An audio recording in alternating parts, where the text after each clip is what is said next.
파리대왕 다시 2 윌리엄 골딩 지음 유종호 옮김 4. 색칠한 얼굴과 긴 머리카락 새벽이 서서히 짤막한 황혼으로 옮아가는 것이 소년들이 익숙하게 된 최초의 리듬이었다. 노는 것이 재미있고 삶이 더없이 충족하여 희망을 품을 필요도 없고 따라서 희망 자체도 잊혀지고 마는 때처럼 그들은 아침의 즐거움, 찬란한 태양, 압도적인 바다, 감미로운 대기 등을 즐겁게 받아들였다. 한낮이 가까워서 광선의 홍수가 거의 수직으로 쏟아짐에 따라 오전 중에 선명한 색채는 바래져 진주빛과 젖빛으로 되었다. 그리고 더위는 바로 머리 위에 걸려있는 태양이 활기를 주기나 한 것처럼 난타하듯 따가워서 소년들은 도망쳐서 그늘로 달려가 누워있거나 낮잠을 자거나 하였다. 한낮이면 이상한 일이 생겼다. 반짝거리는 바다가 솟구쳐 오르고 전혀 있을 수 없는 일이겠지만 몇 층으로 갈라져 따로따로 놀았다. 산호초와 약간 높은 지대에 매달리듯이 해서 자라고 있는 몇 개의 키가 작은 야자수가 공중으로 떠오르고 흔들리고 뽑혔다. 때로는 빨랫줄 위를 미끄러져 가는 빗방울처럼 달리기도 하고 혹은 야릇하게 줄지어 놓은 거울에 그림자가 비치듯이 똑같은 모양이 되풀이되기도 했다. 때로는 육지가 없는 곳에 육지가 아련히 나타나기도 하고 아이들이 지켜보고 있는 사이에 비누거품처럼 사라지기도 했다. 돼지는 이것을 신기루라고 하면서 유식하게 단정지어 버렸다. 사람을 무는 상어들이 빈둥거리고 있는 바다 저편에 산호초까지도 소년들은 가보지 못하였기 때문에 그들은 이러한 신비로운 현상에도 익숙해져 버리고 이내 무시하고 말았다. 그것은 마치 심장의 고동처럼 떨고 있는 신비로운 성신을 무시하게 된 것과 같았다.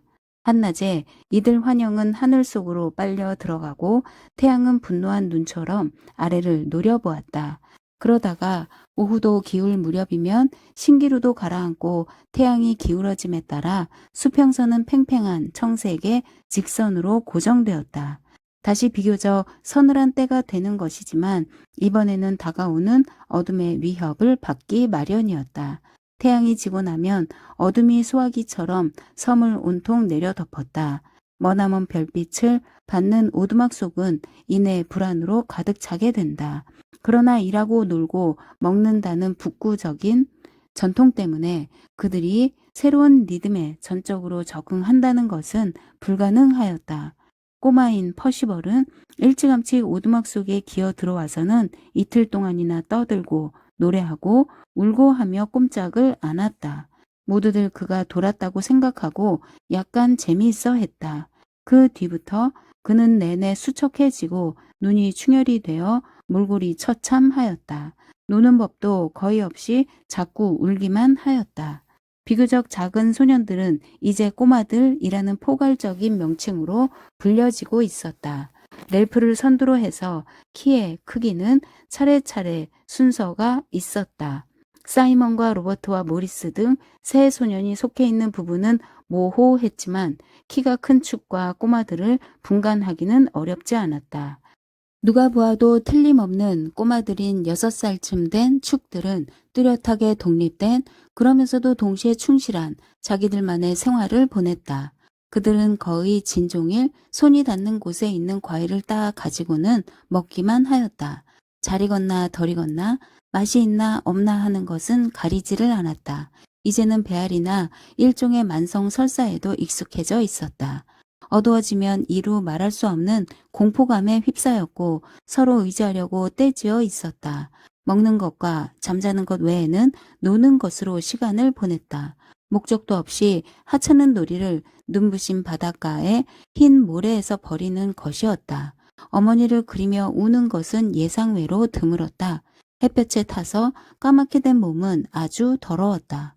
꼬마들은 소라의 소리에는 순종하였다. 렐프가 소라를 불었다는 것도 그 이유의 하나였다.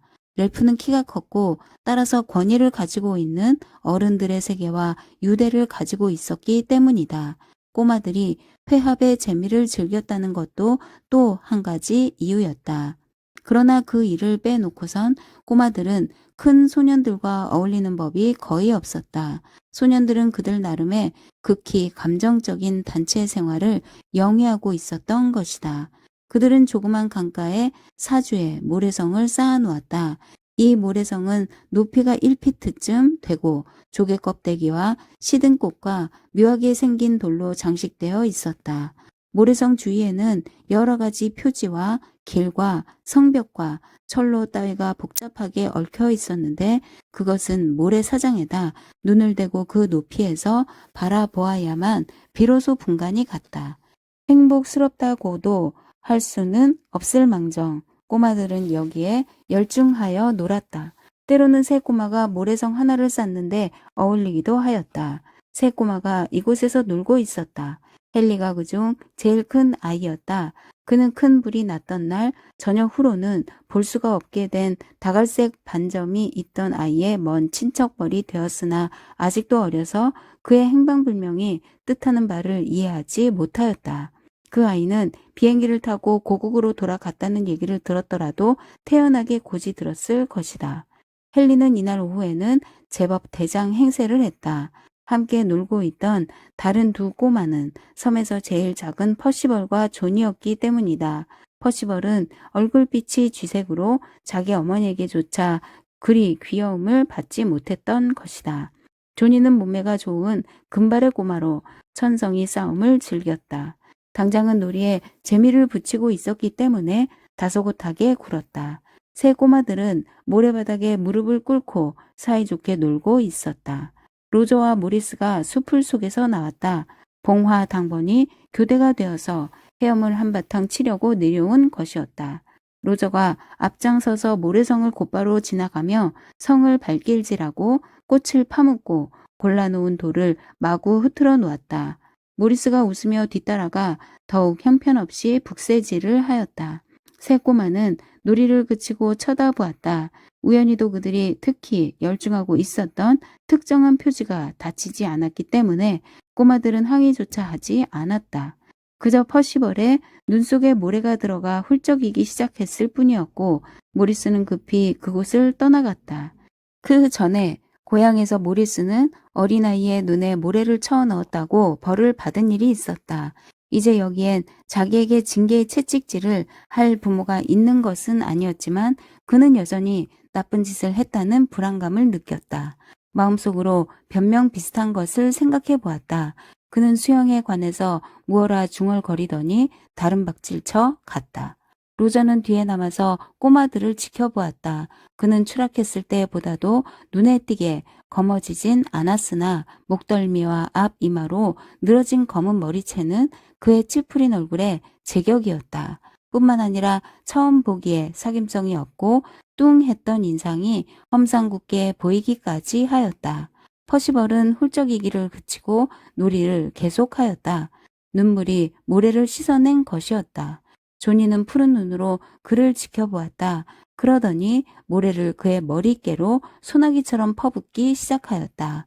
퍼시벌은 이내 다시 울어대었다. 놀이에 지친 헨리가 모래사장을 따라 빈들빈들 걸어 나가자 로저도 야자수 그늘을 따라 딴 뜻 없이 같은 방향으로 간다는 듯이 그의 뒤를 따랐다. 헨리는 너무 어려서 그들의 묘미를 몰랐기 때문에 야자수와 야자수 그늘에서 얼마쯤 떨어져 걸어갔다. 그는 모래사장을 내려가 물가에서 부지런히 바쁘게 굴었다. 풍요한 태평양에 밀물이 불고 있어서 비교적 고요한 초호의 수면이 각각 1인치씩 높아졌다. 바다에서 밀려오는 물결 속에는 많은 생물이 있었다. 지극히 작은 투명체로 건조하고 뜨거운 모래 위로 밀려드는 물결과 더불어 무엇인가를 찾으러 온 것이었다. 사람이 분간할 수 없는 감각기관으로 그들은 이 새로운 장소를 조사하였다. 지난번 습격했을 때는 없었던 먹이가 아마 나타났나 보다. 새똥이라든가 곤충이라든가 혹은 육지의 생물의 찌꺼기라든가. 무수한 톱니처럼 이들 투명한 미물들은 모래사장 위의 찌꺼기를 깨끗이 먹어치우는 것이었다. 헨리에게는 이것이 황홀하였다. 그는 조그만 막대기로 마구 쑤셨다. 그 막대기도 파도에 씻겨 표백된 표류물 이었다. 헨리는 이 막대기로 미물의 동작을 지배하려고 하였다. 조그만 굴을 팠더니 밀물이 가득 찼다. 그는 그 굴을 미물로 채우려고 하였다. 자기가 생물을 지배하고 있다고 생각하니 단순한 행복감 이상의 황홀한 심정이 되었다. 그는 그 미물에게 얘기를 하고 격리하고 명령하였다. 밀어닥치는 조수에 쫓겨 그의 발자국은 조그만 함정이 되고 그 속에 미물들은 빠졌다. 자기가 지배자가 된 것 같은 착각이 들었다. 그는 물가에 엉덩이를 대고 웅크렸다. 앞 이마에서 눈께까지 머리카락을 늘어뜨린 채 고개를 숙였다. 오후의 태양이 눈에 보이지 않는 화살 같은 햇살을 내려뿜었다. 로저도 기다렸다. 처음엔 큰 야자수 줄기 뒤에 숨어 있었다. 그러나 헨리가 투명한 미물에 정신이 팔려 있는 것이 뚜렷하였기 때문에 일어나서 제 몸을 드러내었다. 그는 모래사장을 따라 눈을 주었다. 퍼시벌은 울면서 어디론가 가버렸다. 따라서 조니만이 남아서 의기양양하게 모래성을 독차지하고 있었다. 그는 앉아서 혼자 입속으로 노래를 부르며 퍼시벌에게 던지는 셈치고 모래를 던지고 있었다. 조니 건너편에는 화강암 고대가 보였다. 렐프와 사이먼과 돼지와 모리스가 물속에 뛰어들고 있는 언저리에는 햇빛 머금은 물거품이 보였다. 그는 주의 깊게 귀를 기울였으나 들려오는 것이라고는 그들의 목소리뿐이었다. 갑자기 미풍이 불어와서 바깥쪽에 야자수를 흔들고 이에 따라 야자수 잎이 펄럭였다. 로저의 머리 위 60피트쯤 되는 높이에서 럭비볼 만한 섬유질의 덩어리인 야자 열매가 떼지어 매달려 있다가 줄기에서 떨어져 나갔다. 야자 열매는 쿵쿵 소리를 내며 떨어졌으나 로저에게 맞지는 않았다. 로저는 피할 생각은 않고 야자 열매에서 헨리 쪽으로 그리고 다시 야자 열매 쪽으로 시선을 돌렸다. 야자수 바로 아래의 하층 토우는 이를테면 봉긋 올라간 모래사장으로 몇 세대에 걸친 야자수의 작용으로 딴 해안의 모래 속에선 그대로 묻혀있던 자갈을 헤쳐놓았다. 로저는 허리를 굽혀서 자갈을 집어들어 겨냥을 한 뒤에 헨리에게 던졌다. 일부러 빗나가도록 던진 것이다. 태고적부터 있어 와서 우리의 시간이 터무니없는 것임을 말해주는 그 돌은 헨리의 오른편 5야드쯤 되는 곳에 맞았다가 튀어선 물속으로 떨어졌다. 로저는 돌을 한 주먹 모아가지고 던지기 시작하였다. 그러나 헨리 주변에 직경 6야드쯤 되는 공간에는 감히 팔매질을 하지 않았다. 보이진 않지만 강력한 이전의 생활의 터부가 존재하고 있었던 셈이었다. 웅크리고 앉은 어린이의 주위에는 부모와 학교와 경찰관과 법률의 보호가 있었다. 팔매질하는 로저의 팔은 로저를 전혀 알지도 못하고 이제는 파멸과 문명 세계에 의해서 규제되고 있었던 것이다. 물속에 풍덩풍덩 무엇이 떨어지는 소리를 듣고 헨리는 깜짝 놀랐다. 아무 소리도 내지 않는 투명한 미물을 버리고 그는 새터종의 사냥개처럼 번져가는 파문의 한가운데를 지켜보았다. 이쪽 저쪽으로 돌은 떨어지고 그때마다 헨리는 다소곳이 눈길을 돌렸으나 때를 맞추지 못해 날아오는 돌을 보지는 못했다. 마침내 그는 돌 하나를 보고 웃으며 자기를 놀리고 있는 동물을 찾아보았다. 그러나 로저는 다시 야자수 줄기 위로 잽싸게 몸을 숨기고 숨을 가쁘게 몰아쉬며 기대어 있었다. 검은 눈에 눈꺼풀이 파닥였다. 그러자 헨리는 돌에 흥미를 잃어버리고 어슬렁어슬렁 어디론가 가버렸다.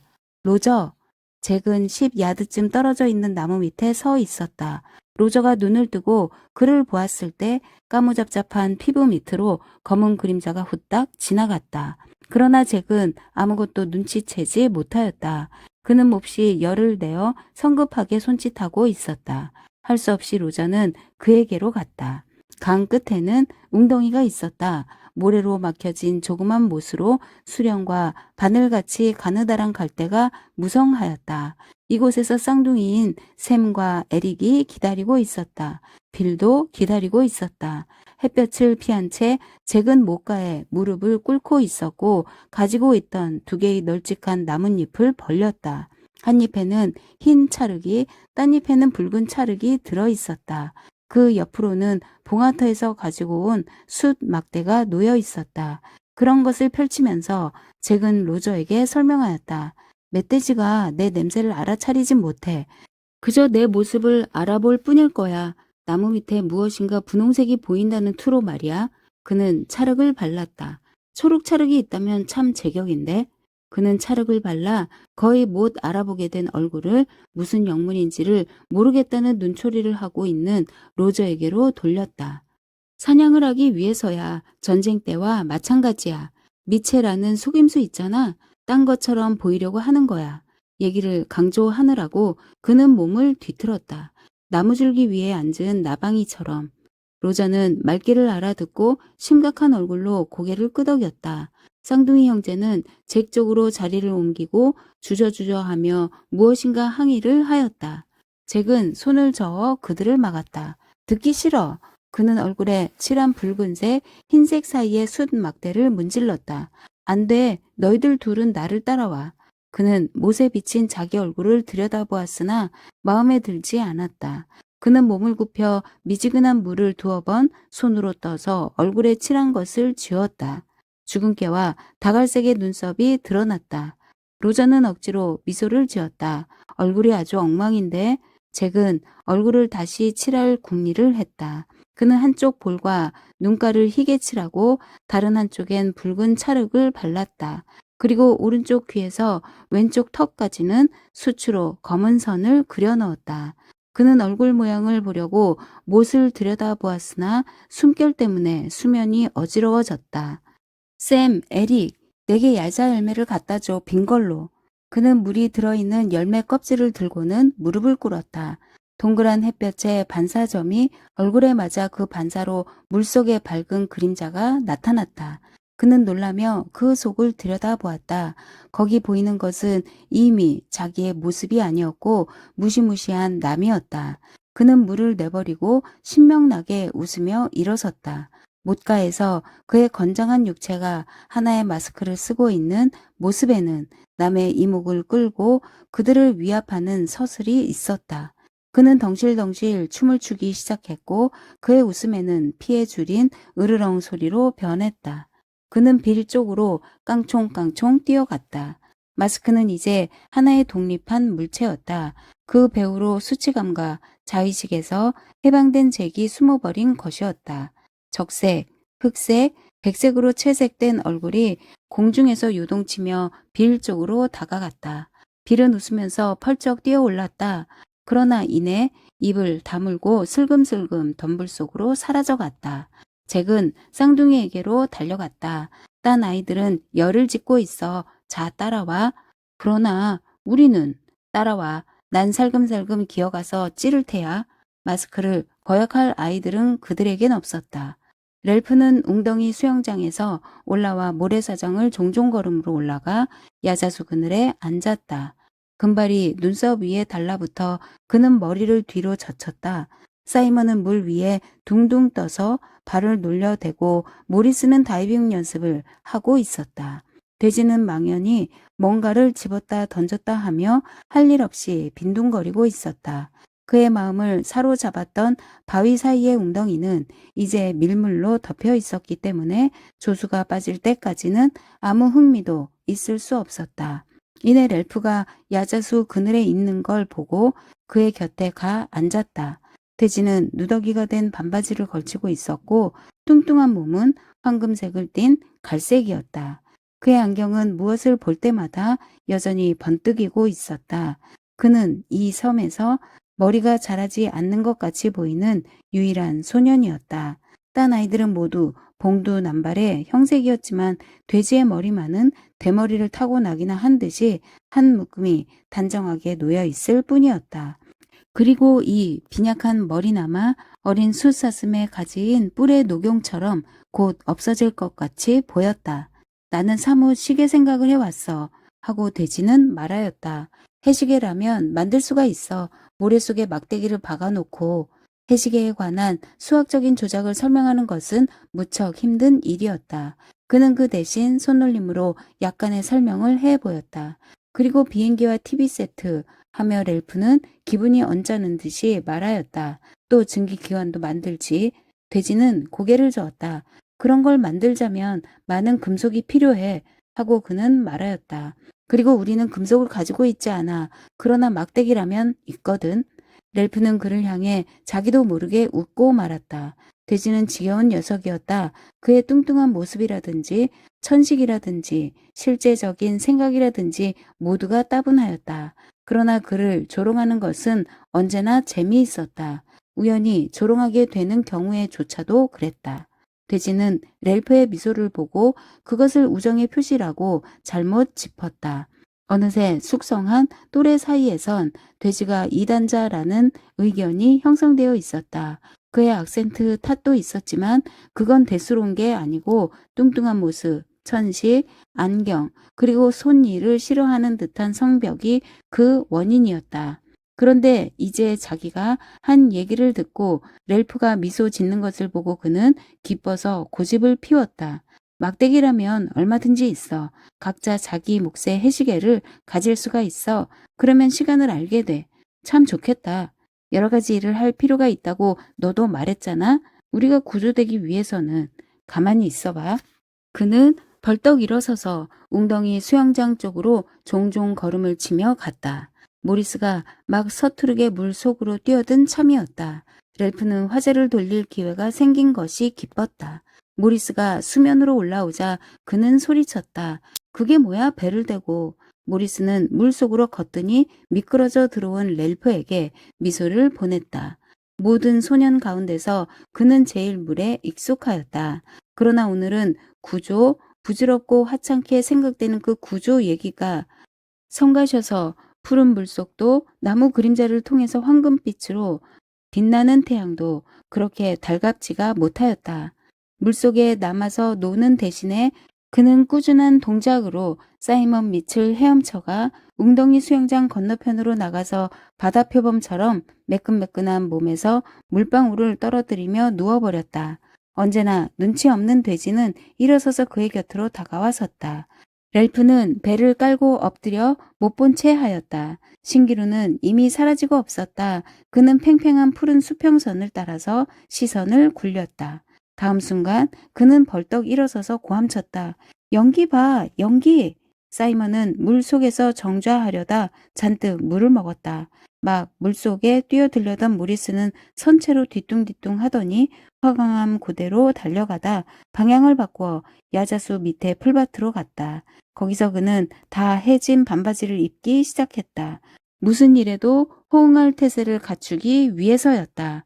랠프는 한 손으로 머리를 젖히고 한 손으로는 주먹을 쥔 채 서 있었다. 사이먼은 물에서 올라오고 있었다. 돼지는 반바지에다 대고 안경을 닦으면서 눈을 가늘게 뜨고 바다를 바라보고 있었다. 모리스는 반바지의 한 가랑이에 두 다리를 한꺼번에 집어넣었다. 모두들 가운데서 랠프만이 냉정을 잃고 있었다. 내 눈엔 연기가 안 보이는걸? 하고 곧이 들리지 않는다는 듯이 돼지가 말했다. 내 눈엔 안 보이는 걸. 랠프 어디 있어? 랠프는 아무 말도 하지 않았다. 두 주먹을 꽉 쥔 채 이마에 올려놓아서 그의 금발은 눈을 가리지 않았다. 몸을 앞으로 굽히고 있었고 살갗에는 소금기가 하얗게 솟아나고 있었다. 랠프, 배가 어디 있어? 사이먼은 옆에 서서 랠프와 수평선을 번갈아 바라보았다. 모리스의 바지는 그의 한숨과 함께 흘러내렸지만 그는 넉마를 버리듯 그것을 벗어 팽개쳐버리고 수풀 쪽으로 달려갔다가 다시 돌아왔다. 연기는 수평선 위에 실 매듭처럼 놓여 있었고 서서히 고리를 풀고 있었다. 연기 아래로는 굴뚝인 듯한 점이 보였다. 랠프는 혼잣말을 하면서 파리한 얼굴을 하고 있었다. 배에서 우리가 피우는 연기가 보일 거야. 돼지는 이제 바른 방향을 바라보고 있었다. 연기가 가물가물하군. 그는 고개를 돌려 산꼭대기를 쳐다보았다. 랠프는 개걸이 든 듯이 계속 배를 지켜보고 있었다. 얼굴에 혈색이 돌고 있었다. 사이먼은 잠자코 그의 곁에 서 있었다. 눈이 나빠서 잘 모르지만 하고 돼지는 말하였다. 연기는 올리고 있냐? 렐프는 여전히 배를 지켜보면서 성마른 듯 몸을 흔들었다. 산정의 연기가 문제야. 모리스가 달려와서 바다 쪽을 응시하였다. 사이먼과 돼지는 모두 산을 올려다보고 있었다. 돼지는 얼굴을 찌푸렸으나 사이먼은 몸을 다치기나 한 듯 날카로운 비명을 질렀다. 렐프! 렐프! 그 목소리가 잠옷 처절하여 렐프는 모래 위에서 몸을 획 돌렸다. 얘기 좀 해봐 하고 걱정스럽게 돼지가 말했다. 봉화는 올리고 있냐? 렐프는 수평선 위에서 쓰러져가는 연기 쪽으로 다시 시선을 돌렸다가 산꼭대기를 올려다보았다. 렐프, 어서 말해줘. 봉화는 오르고 있니? 사이먼은 렐프에게 손을 대려고 머뭇머뭇 한 손을 내밀었다. 그러나 렐프는 수영장의 얕은 변두리에 물을 걷어차며 다른 박질을 시작하더니 따갑고 흰 모래톱을 가로질러 야자수 밑을 뛰어갔다. 다음 순간 그는 어느새 시퍼렇게 흉터 자국을 휘감고 있는 엉클어진 덤불과 승강이를 버리고 있었다. 사이먼이 그 뒤를 달려가고 이어 모리스도 그 뒤를 따랐다. 돼지가 외쳤다. 렐프! 제발 렐프! 곧이어 그도 다른 박질 쳤지만 고대를 가로지르다가 모리스가 벗어 팽개친 반바지에 걸려 넘어졌다. 내 소년의 배후에서는 연기가 수평선을 따라 조용히 움직이고 있었다. 모래사장에서는 헨리와 조니가 퍼시벌에게 모래를 던지고 있었고 퍼시벌은 다시 훌쩍이고 있었다. 이들 세 꼬마는 숙성한 또래들의 흥분을 전혀 모르고 있었다.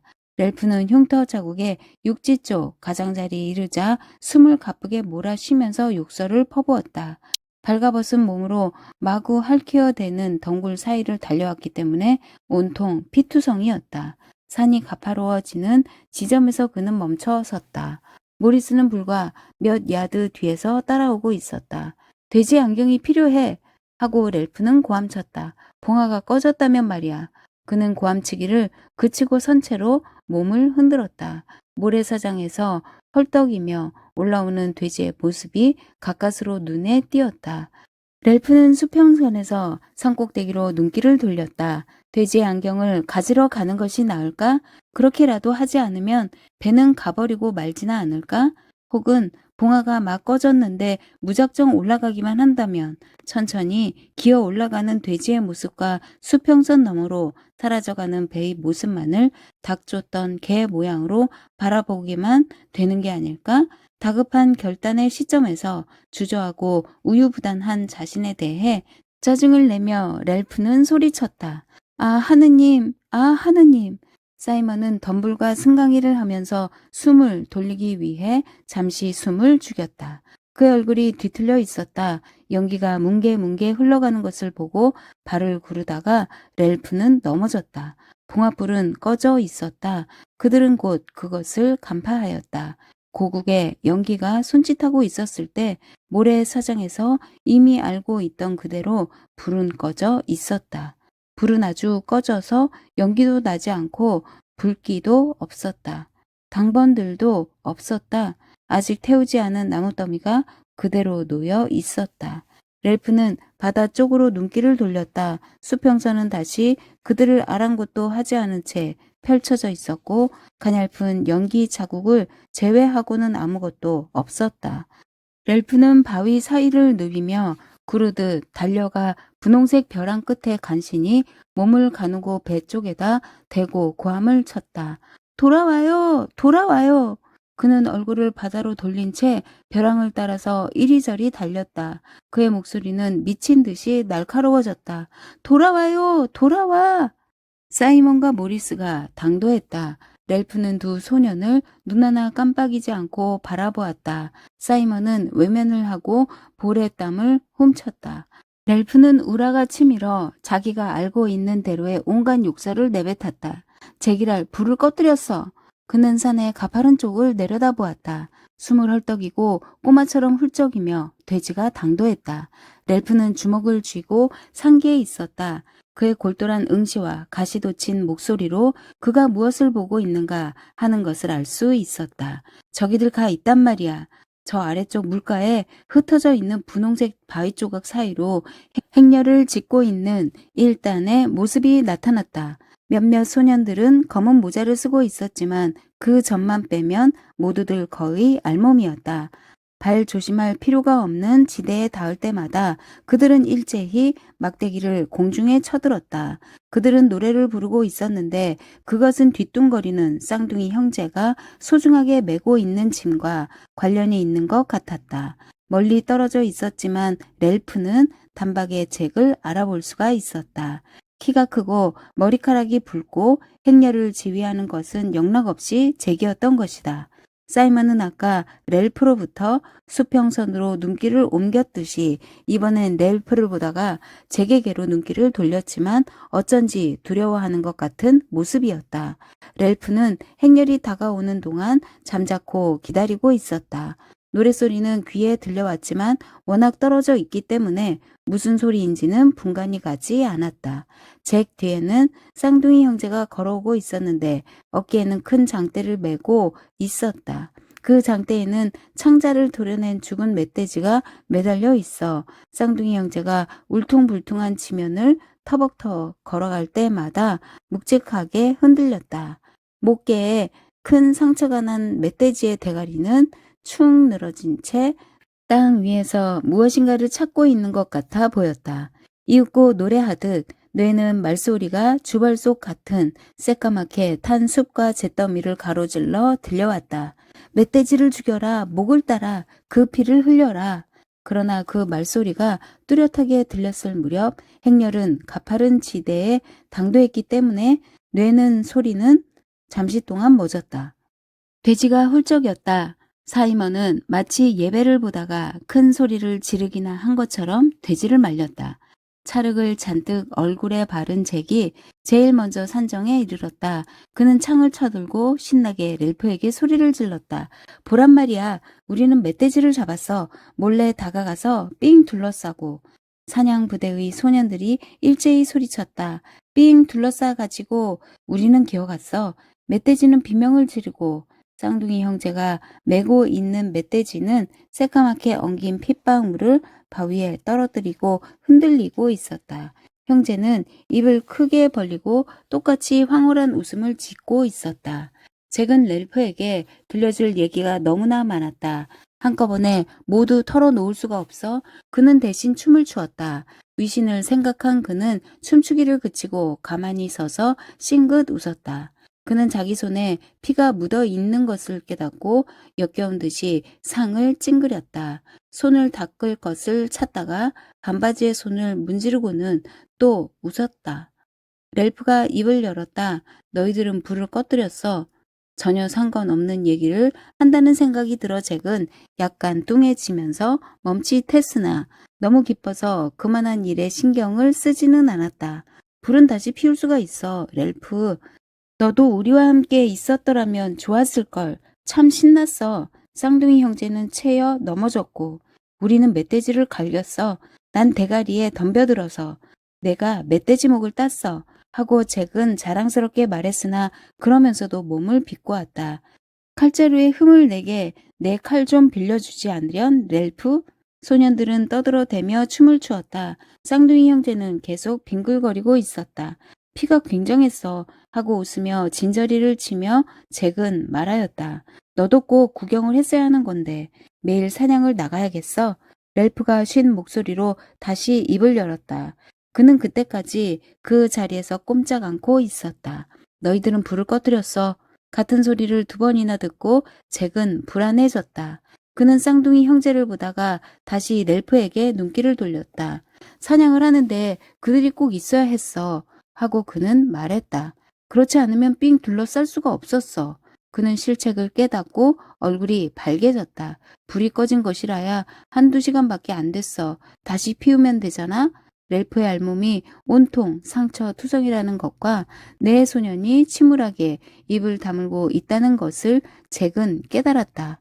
행복스러운 기분에 젖어 있었기 때문에 마음을 너그럽게 가질 수 있었던 그는 사냥의 경험을 모두에게 알리고 싶었다. 그의 마음속엔 갖가지 기억이 가득 남아 있었다. 안간힘을 쓰고 있는 멧돼지를 모두가 둘러쌌을 때 그들이 알게 된 사실, 한 살아있는 생물을 속이고 자기들의 의지를 거기에 관통시키고 맛있는 술을 오랫동안 빨듯이 그 목숨을 빼앗아 버렸다는 사실에 대한 생생한 기억으로 가득 차 있었다. 그는 두 팔을 한껏 벌렸다. 너도 그 피를 보았더라면 우죽 좋았을까? 사냥 부대 소년들은 아주 조용히들 하고 있었으나 피 얘기가 나오자 다시 웅성거렸다. 렐프는 그의 머리를 쓸어넘겼다. 한 팔로는 아무것도 없는 수평선을 가리켰다. 그의 목소리는 크고 사나워서 모두들 잠잠해지고 말았다. 저기 배가 보였었어. 이 말 속에 너무나 많은 무서운 뜻이 담겨 있음을 알고 잭은 뒷걸음질 쳤다. 그는 한 손을 멧돼지 위에 올려놓고 창칼을 뽑았다. 렐프는 주먹을 쥔 채 팔을 내렸다. 그의 목소리는 떨리고 있었다. 배가 보였었어. 저기 넌 봉화를 줄곧 올리겠다고 해놓고는 꺼뜨리고 말았어. 그는 잭에게로 한 발짝 다가섰다. 잭도 고개를 돌려 렐프를 바라보았다. 봉화만 있었던들 배에 있는 사람들은 우리를 보았을지도 몰라. 우리들은 집에 돌아갈 수 있었을지도 몰라. 돼지에게는 이것이 너무나 비통하였다. 기회를 놓쳤다는 비통함 때문에 그는 겁도 없어졌다. 그는 목청을 높여 소리쳤다. 그까지 피 얘기가 다 뭐야? 잭 메리듀, 그까지 사냥이 다 뭐야? 우리는 집에 갈 수 있었단 말이야. 렐프는 돼지를 한쪽으로 밀쳤다. 난 대장이야. 넌 내 말대로 따르기로 돼 있어. 너는 이러쿵저러쿵 하지만 오두막도 짓지를 못해. 게다가 사냥을 간답시고 봉화도 꺼뜨려버리고. 그는 외면을 하고 한동안 잠자코 있었다. 다시 입을 열었을 때 그의 목소리는 격앙되었다. 배가 보였단 말이야. 사냥부대 중 조그만 소년이 울먹이기 시작하였다. 무시무시한 진상이 모든 소년의 마음속에 스며들었던 것이다. 멧돼지를 창칼로 찌르고 있던 잭의 얼굴이 상기되었다. 우리 일도 힘든 일이었어. 모두의 힘이 필요했던 거야. 렐프가 돌아섰다. 오두막 짓는 일이 끝났으면 모두 끌고 가도 되는 일이었어. 그런데 사냥을 한답시고 우리에겐 고기가 필요했어. 이 말과 동시에 피 묻은 창칼을 손에 들고 잭은 벌떡 일어섰다. 두 소녀는 얼굴을 맞바라 보았다. 한쪽에는 사냥과 술책과 신나는 흥겨움과 솜씨의 멋있는 세계가 있었고 다른 한쪽엔 동경과 좌절된 상식의 세계가 있었다. 잭은 창칼을 왼손으로 옮겨잡고 찰싹 늘어붙은 머리칼을 내려서 이마에 피를 묻혔다. 돼지가 다시 입을 열었다. 불은 꺼뜨리지 말았어야 했어. 연기를 올리겠다고 해놓고서는.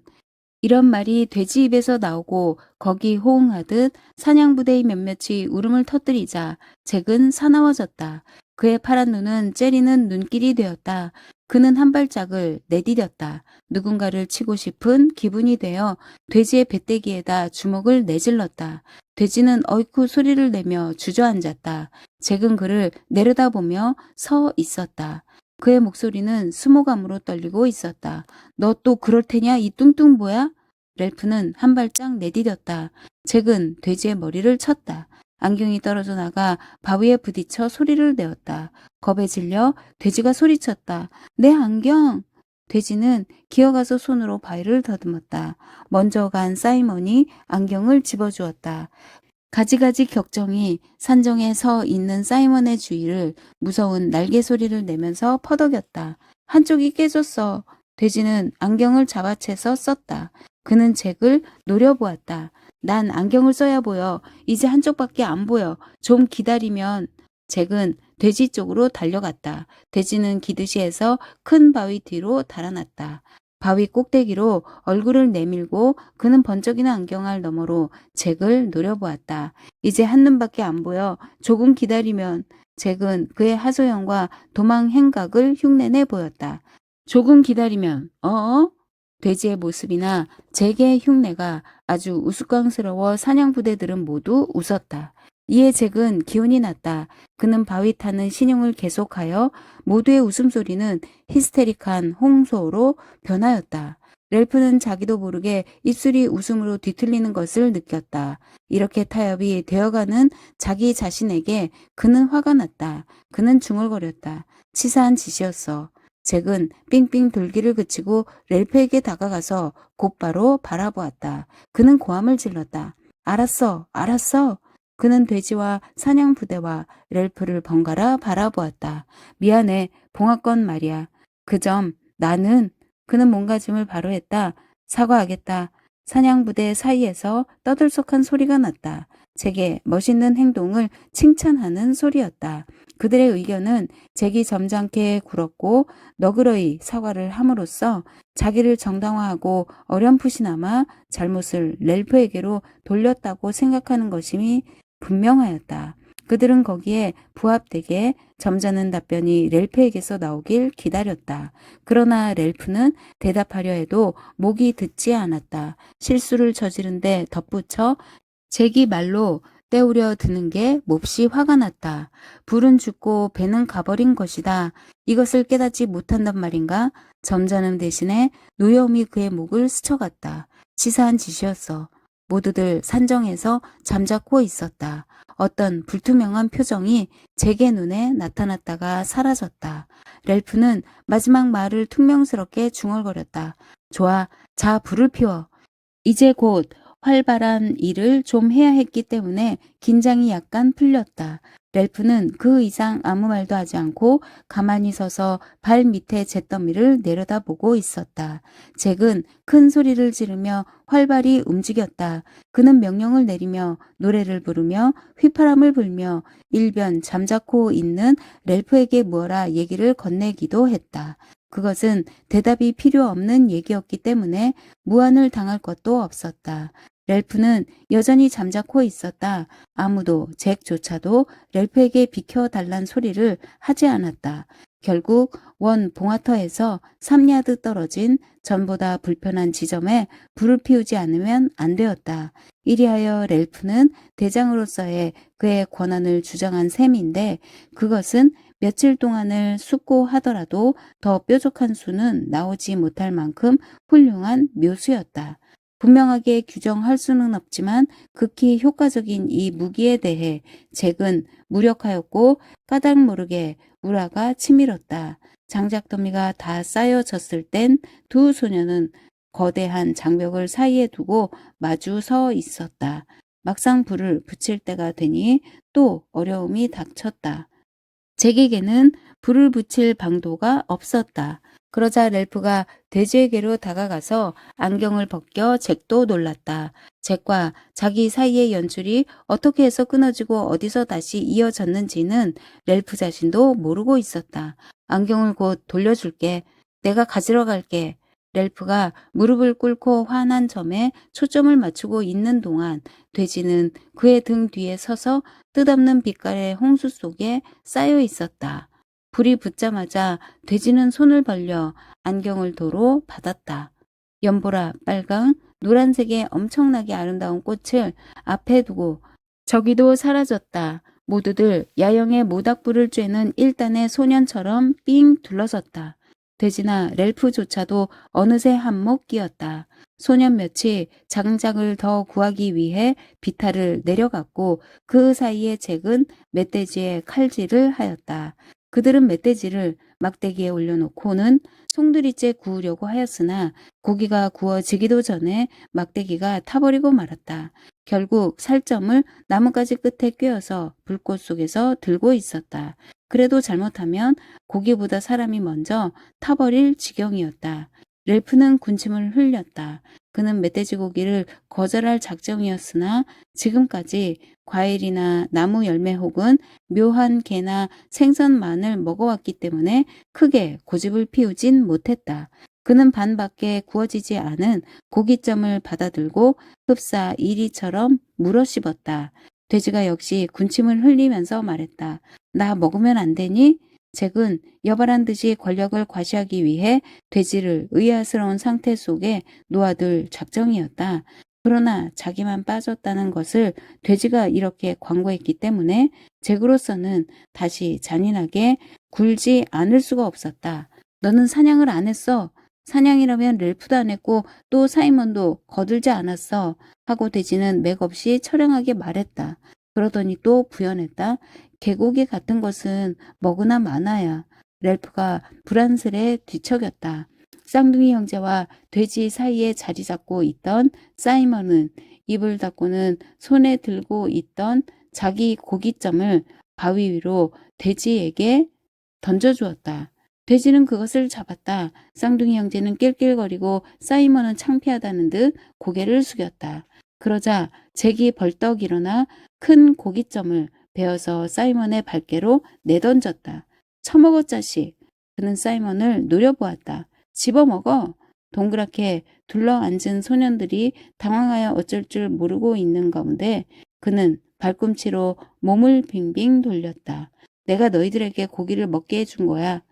헤아릴 수 없이 많은 말로 이루 설명할 수 없는 여러 좌절감이 한데 뭉쳐 그의 분노를 아주 무시무시하게 만들었다.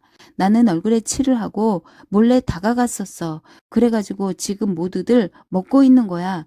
그런데도 나는 산정은 서서히 정적 속으로 잠겨갔다. 불 튀는 소리와 고기 구워지는 소리만이 똑똑하게 들려왔다. 잭은 자기를 이해해 줄 얼굴을 찾아 두리번거렸으나 보이는 것이라고는 외포의 표정뿐이었다. 랠프는 아무 말도 없이 손에 잔뜩 고깃점을 쥔 채 봉합불 잿더미 속에 서 있었다. 이윽고 모리스가 정적을 깨뜨렸다. 대부분의 소년들을 한데 뭉치게 할 수 있는 유일한 화제로 그는 말머리를 돌렸다. 이 멧돼지는 어디서 발견했니? 로저가 가파른 쪽을 가리켰다. 멧돼지들은 저기 있었어. 바다 가까이. 정신을 차린 잭은 자기의 공을 딴 아이가 떠벌리는 것을 참을 수가 없었다. 그는 재빨리 말참견을 하였다. 우리 삥 둘러쌌어. 나는 손발로 기어갔고 창을 몇 개 던졌지만 미늘이 없어서 맞아도 떨어져 나갔어. 멧돼지는 도망치며 굉장한 비명을 질렀다. 갑자기 멧돼지는 돌아서서 우리의 포위망 속으로 달려왔지. 피를 흘리면서 소년들은 마음을 놓고 흥분해서 한꺼번에 떠들어대었다. 우리는 포위망을 좁혀갔어. 최초의 일격이 멧돼지 후반신을 마비시켰다. 그래서 더욱 좁혀가며 치고 또 치고 하였던 것이다. 내가 멧돼지의 목을 땄어. 쌍둥이 형제는 여전히 한꺼번에 싱긋 웃으면서 뛰어오르고 둘이서 삥삥 돌았다. 나머지 소년들도 여기에 합세하여 돼지 목 따는 소리를 질렀다. 머리를 한 대 치자, 때려잡자. 모리스가 멧돼지 신용을 하고 비명을 지르며 포위망 속으로 달려갔다. 사냥부대도 여전히 삥삥 돌면서 그를 치는 신용을 하였다. 춤을 추며 그들은 노래하였다. 멧돼지를 죽여라, 목을 따라 때려잡아라. 랠프는 선망과 분노로 뒤범벅이 된 마음으로 그들을 지켜보았다. 모두들 맥이 빠져 노래소리를 그쳐서야 비로소 그는 입을 열었다. 회합을 소집하겠어. 하나씩 그들은 춤추기를 그치고 가만히 서서 그를 바라보았다. 소라를 불어 회합을 소집해야겠어. 밤까지 계속되더라도 열어야겠어. 저 아래 화강암 고대에서 소라를 불거든 모여줘. 자, 그는 몸을 돌려 걸어나가 산을 내렸다. 5. 바다에서 올라온 짐승. 밀물이 밀려오고 있었다. 그래서 야자수가 자라고 있는 고대 언저리에 희고 휘청거리는 모래와 바닷물 사이로는 굳건한 모래사장이라고는 겨우 한 가닥이 좁다랗게 나 있을 뿐이었다. 랠프는 곰곰이 생각할 필요가 있었기 때문에 이 한 가닥의 굳건한 모래사장을 골라 잡고 걸어갔다. 발길을 지켜보지 않고서도 걸어갈 수 있는 곳은 거기밖에 없었던 것이다. 물가를 걸어가다가 홀연 깨달아지는 바가 있어 그는 놀랐다. 이승의 따분함을 깨우친 것 같았다. 이승에서의 모든 도정은 그때그때 즉흥적으로 정해지는 것이며 세상살이의 태반은 발걸음을 조심하는 데 보내지는 것이 아니냐 하는 생각이 들었던 것이다. 그는 걸음을 멈추고 그 외가댁의 모래사장을 바라보았다. 흡사 즐거웠던 어린 시절을 회상하듯 열을 올렸던 최초의 탐험을 생각해내고 그는 비웃듯이 미소를 지었다. 이어 그는 돌아서서 얼굴에 햇살을 받으며 화강암 고대 쪽으로 돌아갔다. 모임을 열 시간이 다 되었다. 무엇인가를 감추려는 듯한 눈부신 석양 햇빛 속으로 걸어가며 그는 연설의 요점을 세심하게 검토하였다. 이번 모임을 그르쳐서는 안 된다. 꿈 같은 일을 뒤쫓아도 안 되겠다. 표현할 말을 몰라서 그저 막연하기만 한 갖가지 생각에 그는 갈피를 잡지 못하였다. 오만상을 찌푸리고 다시 생각을 정리하려 했다. 이번 모임은 장난이 되어서는 안 된다. 사무적이어야 한다. 그렇게 생각하자 그는 걸음을 재촉했다. 촉박하다는 것, 기울려는 석양, 걸음을 빨리 했기 때문에 얼굴에 부딪히는 가벼운 바람기가 한꺼번에 의식되었다. 이 바람이 회색 셔츠를 그의 가슴에 밀어붙였다. 때문에 그는 셔츠의 주름이 마분지처럼 뻣뻣하다는 것을 새삼스럽게 처음으로 깨달았다. 반바지에 달아빠진 끝이 마구 비벼대는 바람에 널쩍다리의 앞쪽이 벌겋게 되고 조금 쓰라리 다는 것도 알았다. 온통 더럽고 누더기가 된 것을 발견하고 그는 마음에 경련이 일었다. 눈을 가리는 더벅머리를 연방 쓸어 넘기는 것도 또 해가 지고 난 뒤 부스럭부스럭 소리를 내며 잎사귀 속에 몸을 뉘는 것도 얼마나 지겨운 일인가 하는 것을 깨달았다. 순간 그는 종종 걸음을 치기 시작하였다. 웅덩이 수영장 근처의 모래사장에는 모임을 기다리는 소년들의 떼가 옹기종기 모여 있었다. 그들은 그의 침울한 기분과 봉화를 꺼트린 과실을 기억하고 말없이 렐프에게 길을 비켜주었다. 그가 서 있는 집회의 장소는 대충 삼각형을 이루고 있었다. 그러나 그들이 만든 모든 것이 그렇듯이 고르지 못하고 불완전하였다. 우선 그가 걸터 앉는 통나무가 있었는데 이 화강암 고대에는 어울리지 않도록 별나게 컸었음에 틀림이 없는 고목이었다. 태평양상에서 흔히 불어온다고 전해지는 전설적인 폭풍의 하나가 그 나무를 이리로 옮겨 놓은 것이리라. 이 야자수 줄기는 모래사장과 평행으로 놓여 있어 렐프가 걸터 앉으면 육지 쪽을 향하게 되고 따라서 소년들 쪽에서 보면 그의 모습은 초호에 번쩍이는 수면을 배경으로 한 거뭇한 모습으로 보였다. 이 통나무를 저변으로 한 삼각형의 이변은 더욱 고르지가 못했다. 오른쪽으로도 통나무가 하나 있었고 그 꼭대기 근처에는 소년들이 연방 걸터 앉는 바람에 매끈매끈해졌으나 대장이 앉는 통나무처럼 크지도 않고 편하지도 못하였다.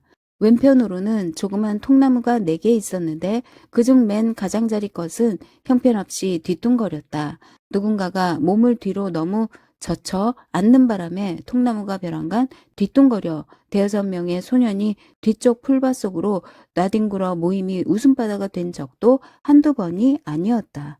그러나 지금 와서 생각하니 아무도 꾀를 쓰지 못했다는 느낌이 렐프에겐 들었다. 돌을 주워 와서 괴어 놓는다는 생각을 자기도 잭도 되지도 못한 것이다. 그들은 균형이 안 잡힌 통나무에 계속 걸터앉고는 했던 것이다. 왜냐하면 다시 그는 갈피를 잡을 수가 없었다. 통나무 줄기의 앞쪽은 풀이 모두 짓밟혀 시들었지만 삼각형의 한가운데는 발길이 닿지 않아 풀이 한껏 자라고 있었다. 그리고 그 정점께는 아무도 앉지를 않아 풀이 무성하였다. 집회 장소의 주변에는 회색의 나무 줄기가 혹은 똑바로 혹은 비스듬히 서 있어 얕은 쪽에 잎사귀를 잔뜩 달고 있었다. 좌우 쪽으로 모래사장이 있고 뒤쪽으로는 초호가 있었다. 앞쪽에는 섬이 꺼멓게 솟아 있었다. 렐프는 대장의 자리에 앉으려고 그쪽을 향했다. 모임을 이렇게 해질녘 늦게 열어본 적이 그전엔 없었다. 이 장소가 여느 때와 다르게 보인 것은 그 때문이었다. 보통 때 같으면 초록색 지붕을 이루고 있는 나뭇잎 아래편이 황금색의 빛의 반사로 번뜩이고 소년들의 얼굴도 렐프의 생각에 따르면 손에 든 회중 전등으로 얼굴을 비출 때처럼 아래로부터 거꾸로 비치는 것이었다. 지금은 석양이 한쪽에서 비스듬히 비치고 있어서 그림자는 의당 있어야 할 자리에 있었다. 다시금 그는 격에 맞지 않게 야릇한 명상에 빠졌다. 만약 위에서 비치는 경우와 아래쪽에서 비치는 경우에 얼굴이 다르게 보인다면 대체 얼굴이란 무엇인가? 아니 얼굴뿐만 아니라 사물이란 무엇인가? 렐프는 초조하게 몸을 움직였다. 곤란한 것은 대장이 됐을 경우 생각을 할 필요가 있고 현명해질 필요가 있다는 점이었다. 그러다가 기회가 어느덧 지나감에 따라 어떤 결정을 내려야 한다. 그러니까 생각을 하지 않을 수가 없다. 생각한다는 것은 소중한 것이고 결과를 낳는 것이기 때문이다. 문제는 대장의 자리를 마주 보며 그는 속셈을 하였다. 내가 생각을 못한다는 점이다. 돼지처럼 생각을 못한다는 것이다. 그날 저녁 랠프는 다시 한번 자기의 가치관을 조정하지 않을 수가 없었다. 돼지는 사고 능력을 가지고 있다. 그는 그 퉁퉁한 머릿속에서 한 걸음씩 착실하게 사고를 진행시킬 수가 있는 위인이다. 그저 대장이 못 되었을 뿐. 그러나 그의 우스꽝스러운 몸집에도 불구하고 돼지는 좋은 머리를 가지고 있다. 랠프는 어느새 사고 능력에 관한 전문가가 되어버렸고 타인의 사고 능력을 식별할 수가 있게 되었다. 눈에 들어오는 햇빛으로 시간이 많이 지났음을 그는 알 수 있었다. 그래서 나무에서 소리를 내려 그 표면을 살펴보았다. 대기에 노출되어 있었기 때문에 황색과 분홍색은 거의 흰빛으로 바래고 투명한 듯한 광택을 띠고 있었다. 제 손으로 초호에서 건져낸 것이지만 그는 이제 소라에게 일종의 애착과 외경감조차 느꼈다. 그는 회합 장소를 맞바라 보며 소라를 입술에 갖다 대었다. 다른 소년들은 그러길 기다리고 있었던 듯 곧장 모여들었다. 봉화가 꺼져 있는 동안에 배가 섬을 지나갔다는 것을 알고 있던 측들은 랠프가 골을 내고 있다는 걸 생각하고 조용히들 하고 있었다. 한편 꼬마들을 포함해서 아무것도 모르고 있던 측들은 대체로 엄숙한 분위기에 놀랐다. 회합 장소는 곧 가득 찼다. 잭, 사이먼, 모리스, 그리고 대부분의 사냥 부대는 랠프의 오른쪽으로 나머지는 왼쪽으로 햇볕을 받고 자리 잡았다. 돼지가 와서 삼각형 밖에 섰다. 남의 얘기는 기꺼이 듣겠으나 자기는 말을 하지 않겠다는 표시였다. 돼지는 무엇인가가 불만이라는 것을 보이기 위해 일부러 그런 것이었다. 실은 회합을 열 필요가 생겼어. 아무도 말하는 사람은 없었으나 랠프 쪽으로 향한 얼굴은 한결같이 골똘하였다. 그는 소라를 휘둘렀다. 이러한 근본적인 진술은 적어도 2번은 되풀이해야 모두가 알아듣는다는 것을 그는 실제적인 경험으로 배워두었다. 모두의 눈길을 소라로 집중시키고 자기도 걸터 앉아서 쪼그리거나 웅크리고 앉은 꼬마들에게 큰 돌이라도 떨어뜨리듯 떠듬떠듬 얘기해야 했다. 회합의 목적이 무엇인가를 꼬마들일까지도 알아들을 수 있도록 하기 위해서 그는 마음속으로 쉬운 말을 찾았다. 얼마 뒤에 잭이나 모리스나 돼지와 같은 익숙한 토론자들이 갖은 수를 다 써서 회합의 진행을 이럭저럭 끌고 갈 것이었다. 그러나 어쨌든 처음엔 토론의 주제를 분명하게 해둘 필요가 있었다. 회합을 열 필요가 생겼어. 재미로 하는 게 아니야. 웃어보자거나 통나무에서 나가 떨어지려고 여는 것도 아니야. 뒤뚱거리는 통나무에 앉아있던 꼬마들이 킬킬거리며 서로 얼굴을 쳐다보았다. 농담을 하기 위해서도 아니고 또 그는 거역할 수 없는 말을 생각해내기 위해서 소라를 번쩍 들었다. 영리함을 나타내 보이기 위해서도 아니야. 그런 것 때문이 아니고 모든 것을 정리하기 위해서야. 그는 잠깐 동안 말을 멈췄다. 아까 나는 줄곧 혼자 있었어. 여러 가지 생각을 하며 혼자서 거닐었어. 우리에게 필요한 것을 난 알게 됐어. 그건 현상을 정리할 모임이야. 그래서 먼저 내가 얘기하고 있는 거야. 그는 잠시 얘기를 멈추고 무의식적으로 머리를 쓸어넘겼다. 무언의 항의를 했지만 아무런 효과도 거두지 못한 돼지는 까치발로 삼각형 안으로 들어가 딴 아이들 틈에 끼었다. 랠프는 이 얘기를 계속했다. 많은 모임을 우리는 가져보았어. 발언을 한다든가 함께 모이는 일을 모두들 좋아해. 우리는 여러 가지 결정을 하지만 지켜본 일이 없어. 우리는 개울에서 물을 떠다 나뭇잎 밑에 있는 야자열매 껍질 속에 넣어두기로 했어. 며칠 동안은 사실 그랬지. 지금은 껍질 속에 물이 들어있지 않아. 한 방울도 없이 말라버렸어. 그리고 강물을 그대로 마신단 말이야. 이 말을 시인하는 속삭임 소리가 났다. 강물을 직접 마시는 게 나쁘다는 건 아니야. 나는 낡은 야자 열매 껍질에 담은 물보다도 그러니까 폭포수가 떨어지고 있는 웅덩이의 물을 마시는 편이 낫겠어. 다만 우리가 물을 길어오기로 정한 것이 문제야. 지금 그것은 지켜지지 않고 있어. 오늘 오후 물이 담겨있는 야자 열매 껍질은 단 2개뿐이었어. 그는 입술을 빨았다. 그 다음은 오두막이야. 비를 피할 곳이라고 해도 좋고. 웅성거리는 소리가 나더니 사라졌다. 모두들 거의가 오두막에서 잠을 자고 있어. 오늘 밤도 봉화 당번인 샘, 에릭을 빼면 모두 거기서들 잘 거야. 그러나 오두막은 누가 지어놓았지? 곧 함성이 일어났다. 오두막 짓기에는 모두가 거들었다. 렐프는 다시 한번 소라를 저어야 했다. 가만히 있어봐. 오두막 3채를 모두 지어놓은 게 누구냔 말이야. 첫 번째 것은 우리 모두가 지었어. 두 번째 것은 4사람이 지었고 마지막 채를 지은 것은 나와 사이먼 뿐이었어. 그게 흔들흔들하는 것은 그 때문이야. 제발 웃지들 마. 다시 비가 내리면 그건 무너지기 십상이야. 비라도 내리면 우리에겐 오두막이 필요해져. 그는 얘기를 멈추고 목청을 가다듬었다. 또 한 가지, 우리는 웅덩이 수영장 너머의 바위개를 변소로 삼기로 했었어. 그건 참 잘한 일이었어. 밀물이 깨끗이 치워주니까 너희들 꼬마들도 그 점은 잘 알 거야. 여기저기서 킬킬거리는 소리가 나고 재빨리 눈길을 돌리는 축도 있었다. 그런데 지금은 아무 데서나 뒤를 보는 것 같아. 오두막과 화강암 고대 언저리에서 뒤를 보는 경우조차 있어. 꼬마들은 과일을 먹으면서도 뒤를 보고 뒤가 마려우면 모두들 요절을 하며 크게 웃었다. 뒤가 마렵거든 과일 있는 곳을 비키란 말이야. 더러운 짓이야. 다시 웃음이 터졌다. 더러운 짓이란 말이야. 그는 자기의 빳빳한 회색 셔츠를 잡아당겼다. 정말 더럽기 짝이 없어. 뒤가 마렵거든 곧장 모래사장을 거쳐 바위개로 가는 거야. 알겠어? 돼지가 소라를 잡으려고 손을 내밀었으나 렐프는 고개를 저었다. 지금의 연설은 요점을 하나하나씩 모두 계획한 터였다. 우리는 모두 다시 바위개를 변소로 써야겠어. 이것이 아주 지저분해지고 있어. 그는 말을 끊었다.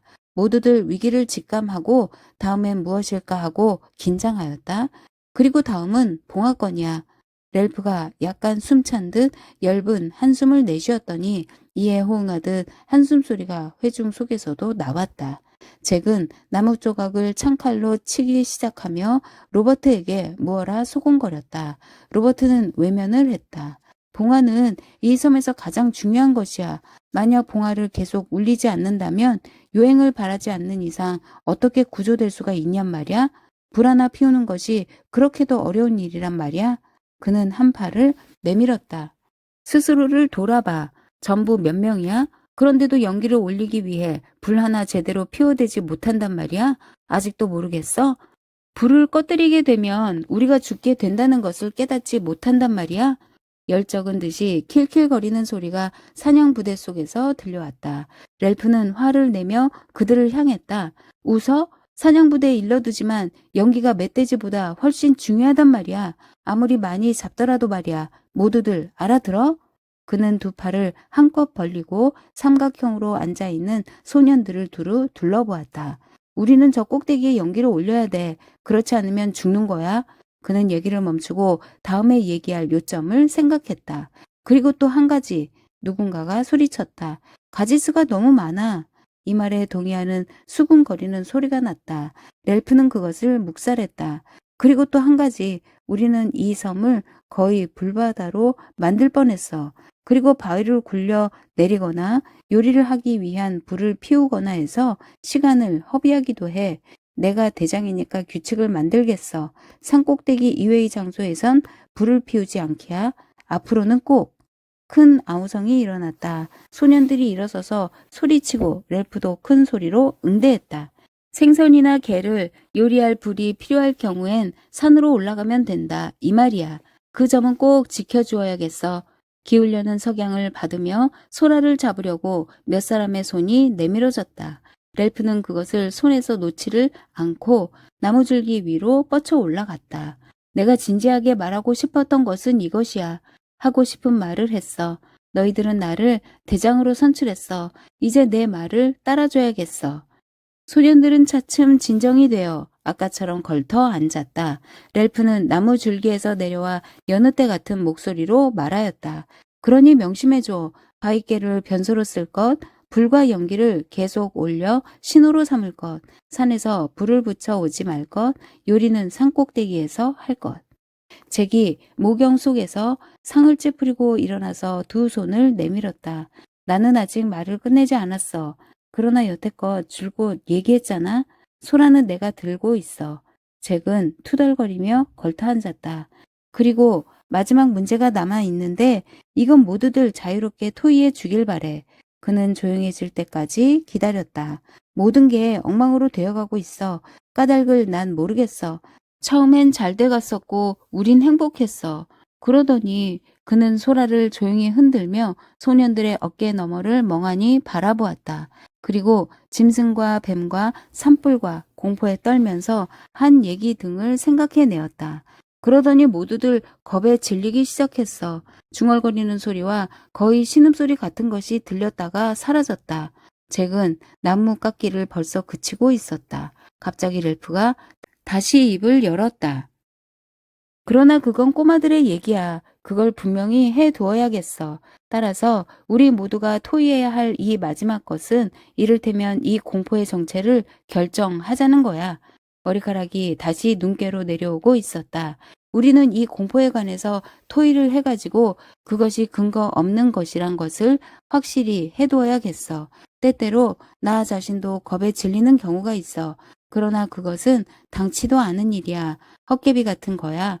따라서 이 점을 분명히 해두면 새 출발을 해서 봉화 같은 딴 일에 좀 더 주의할 수가 있게 될 거야.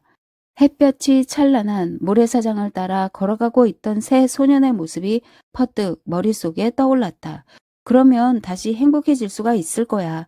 렐프는 연설이 끝났다는 표시로 소라를 정중하게 곁에 있는 나무줄기 위에 내려놓았다. 가냘픈 저녁 햇살이 거의 수평으로 비쳤다. 잭이 일어나서 소라를 잡았다. 과연 이 모임은 모호하게 돌아가고 있는 것의 진상을 밝혀내기 위한 것이었어. 나도 분명히 말해두지만 무서운 얘기를 한 너희들, 꼬마들 때문이야. 짐승이라고 대체 어디서 나온단 말이야? 물론 우리도 때로는 무성을 타는 경우가 있어. 그러나 참아버린단 말이야. 렐프 얘기를 따르면 너희들이 밤에 비명을 지른다는 거지. 그러나 그건 악몽일 따름이야. 좌우간 너희들은 사냥도 않고 오두막도 짓지 않고 도와주는 법도 없어. 그저 갓난애같고 계집애 같을 따름이야. 그뿐이야. 너희들도 우리처럼 무섬 타는 것은 참아야 해. 렐프는 입을 딱 벌린 채 잭을 쳐다보았으나 잭은 거들떠보지도 않았다. 요컨대 무섬이란 그 때문에 무슨 해를 입게 되는 건 아니야. 마치 꿈처럼. 이 섬에는 두려워할 만한 짐승은 없어. 그는 줄지어 앉아 수군거리는 꼬마들을 바라보았다. 만약 무엇인가가 너희들을 잡아먹는다면 참 싼 일이지. 너희들은 아무 소용도 없는 갓난이야. 그러나 짐승은 한 마리도 없어. 렐프는 속상한 듯 잭의 말을 막았다. 이건 도대체 무슨 얘기야? 짐승 얘기를 누가 했다는 거야?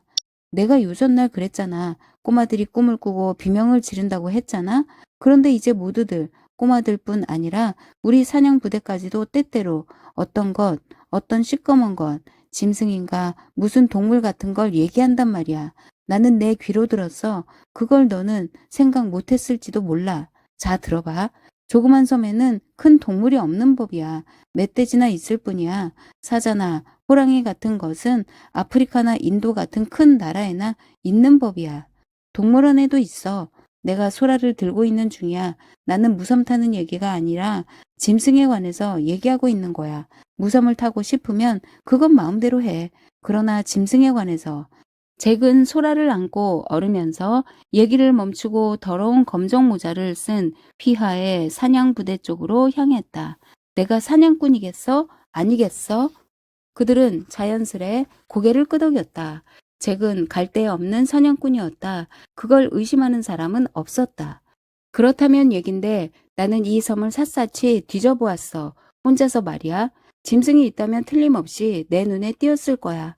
무섬을 타고 싶으면 그건 마음대로들 해. 그러나 숲을 속에도 짐승은 없어.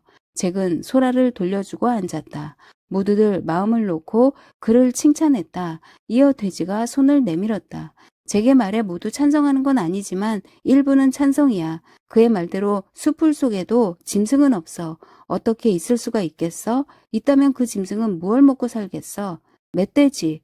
우리도 멧돼지는 먹어. 돼지. 내가 소라를 들고 있어? 하고 화가 난 돼지는 말하였다.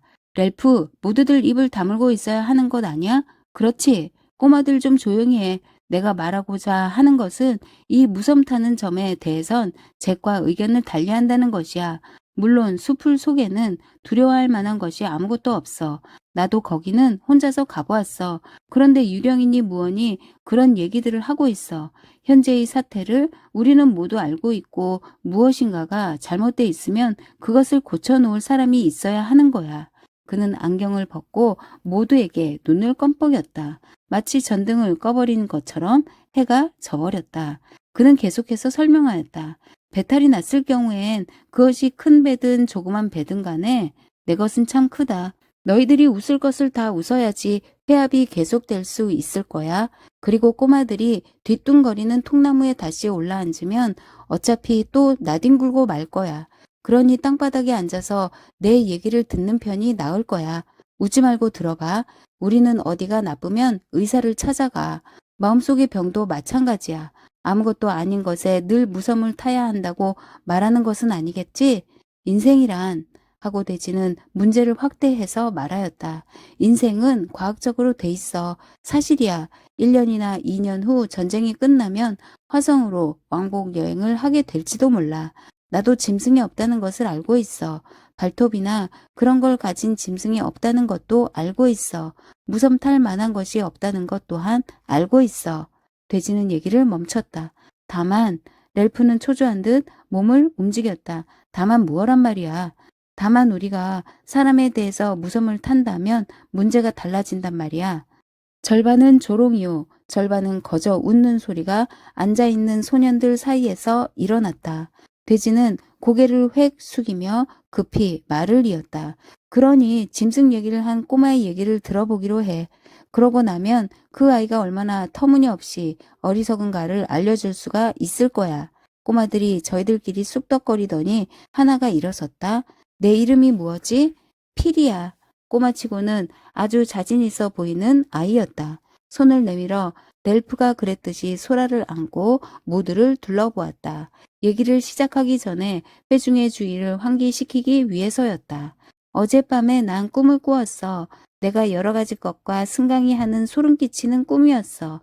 나는 오두막 밖에 혼자 있었고 나무에 걸려있는 꾸불꾸불한 것과 막 다투는 꿈이었어. 그는 입을 다물었다. 다른 꼬마들도 공포에 공감한 듯 웃었다. 그러자 겁에 질려 나는 깨어났어.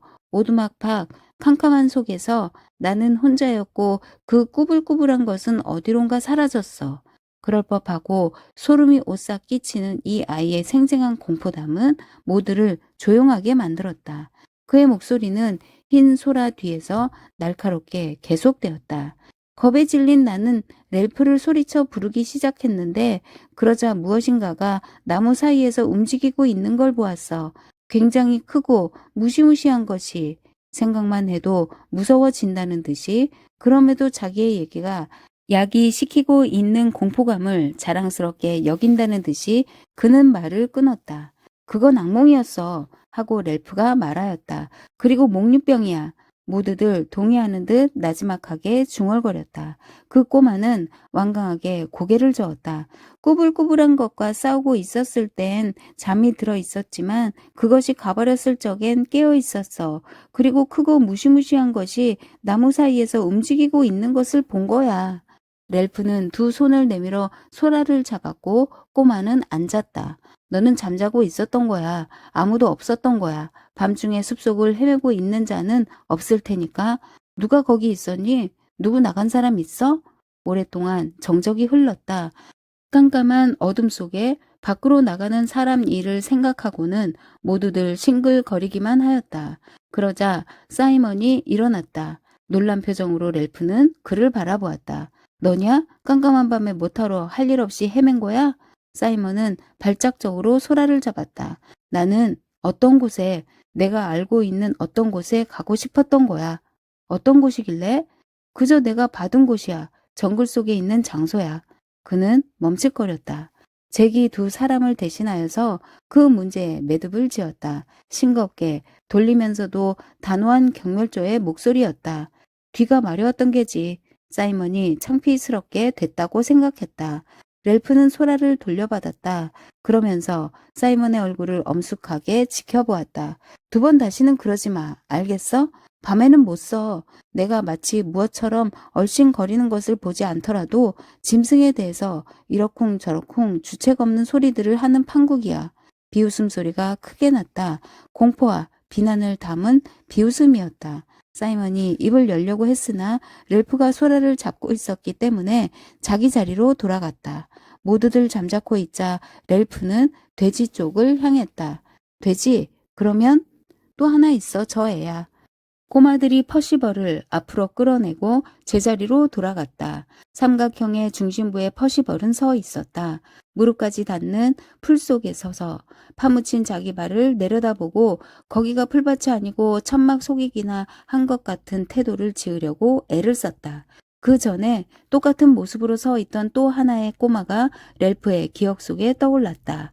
그는 급히 그 기억을 떨쳐버렸다. 그는 그 일을 잊어버리려고 멀찌감치 보이지 않게 치워버린 바 있었지만 지금 같은 경우엔 다시 마음속에 떠오르는 것이었다. 그 꼬마들의 수효를 세어본 적은 없었다. 꼬마들 전부를 세어본다는 확실한 수단이 없었기 때문이기도 하지만 한편으론 그 전에 산정에서 돼지가 물어온 적어도 하나의 질문에 대한 답변을 렐프가 잘 알고 있었기 때문이기도 하였다. 꼬마들 중에는 흰 얼굴도 검은 얼굴도 주근깨가 있는 얼굴도 있었고 한결같이 더러웠으나 큰 반점이 있는 얼굴만은 보이지 않았다. 자줏빛 얼룩점이 있는 얼굴을 그 후에 본 사람은 없었다. 그러나 그때 돼지는 어르고 위협하고 했었다. 차마 입 밖에 낼 수가 없는 일을 잊지 않고 있다는 것을 암암리에 시인하면서 렐프는 돼지에게 고개를 끄덕여 보였다. 자, 진행해. 저 아이에게 물어봐. 돼지는 소라를 든 채 무릎을 꿇었다. 자, 내 이름은 무엇이? 그 꼬마는 자기 자신의 세계, 마음속으로 쳐놓은 천막 속으로 움츠러 들어갔다. 돼지는 속수무책이란 듯이 렐프를 향했다. 렐프가 야무지게 말했다. 내 이름은 무엇냐? 입을 굳게 다물고 대답을 하지 않기 때문에 갑갑해진 회중은 한꺼번에 노래하듯 되뇌었다. 내 이름이 무엇냐? 내 이름이 무엇냐? 조용히 해. 렐프는 모경 속에 서 있는 꼬마를 응시했다. 자, 말을 해봐. 이름이 무엇이?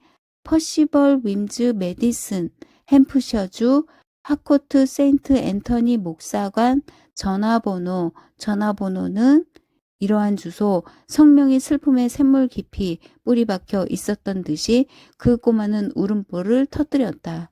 얼굴이 주름투성이가 되면서 눈물이 솟아났다. 입을 크게 벌리고 울어 흡사 검은 굴같이 보였다. 처음에는 그저 잠잠한 비애의 조상 같았지만 일단 비탄의 소리를 지르자 소라 소리처럼 크고 연속적이었다.